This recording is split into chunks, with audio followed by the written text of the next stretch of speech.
ચાલો આજે આપણે ચેપ્ટર નંબર 5 એક્ટિવિટી 5.7 કરવાનું છે, જેનું નામ છે વિસ્થાપન પ્રક્રિયા.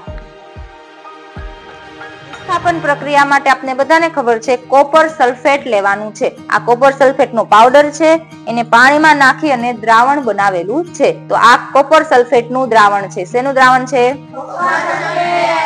અને કેવો કલર છે? હવે એની અંદર હું સ્ટીલ એટલે આયર્ન ની કોઈ પણ એક વસ્તુ મેં અહીંયા સ્ક્રૂ લીધા છે અને એને હું નાખી દઉં છું. હવે અડધી કલાક પછી આને જોવાનું છે કે આના કલરમાં કઈ ફેરફાર થાય છે, સ્ક્રૂ નું શું થાય છે, તો અડધી કલાક પછી આપણે જોશું. ચાલો, કોપર સલ્ફેટ નો કલર જોયો તો કેવો હતો? વાદળી. એમાં આપણે શું નાખ્યું હતું?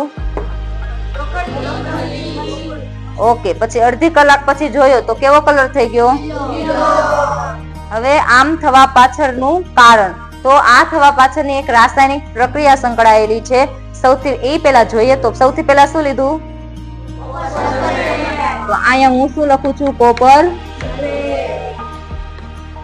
ઓકે. તો એની અંદર મેં શું લીધું? મતલબ ખીલી. ખીલી શેની બનેલી હોય? લોખંડ ને કહેવાય આયર્ન.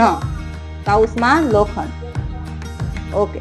હવે શું થશે? અડધી કલાક પછી તમે જુઓ છો તો શું થશે? કોપર અને આયર્ન બેની જગ્યા શું થઈ જશે? બદલી જશે. જાશે ને બદલાય? કોપર ની જગ્યાએ કોણ આવી જશે? કોણ આવશે? એટલે શું બનશે? આયર્ન. ઓકે. કોપર ની જગ્યાએ આયર્ન લઈ લીધી તો કોપર શું થઈ જશે? અલગ. તો પછી વધ્યું કોપર. કોપર સલ્ફેટ નો કલર કેવો હતો?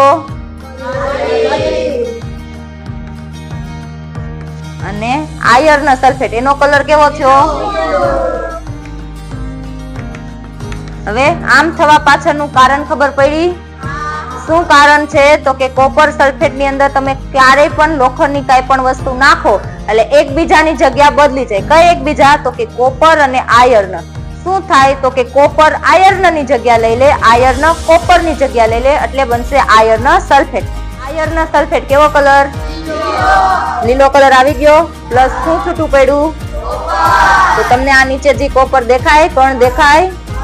કોપર એટલે સાદી ભાષામાં તાંબુ. તાંબાના કણ જેવા કણ દેખાય છે ફરતી કોર, અને ખીલી ઉપર પણ ચોટેલા દેખાશે. કણ બધા શેના હશે? આને કહેવાય વિસ્થાપનની પ્રક્રિયા. શું કહેવાય?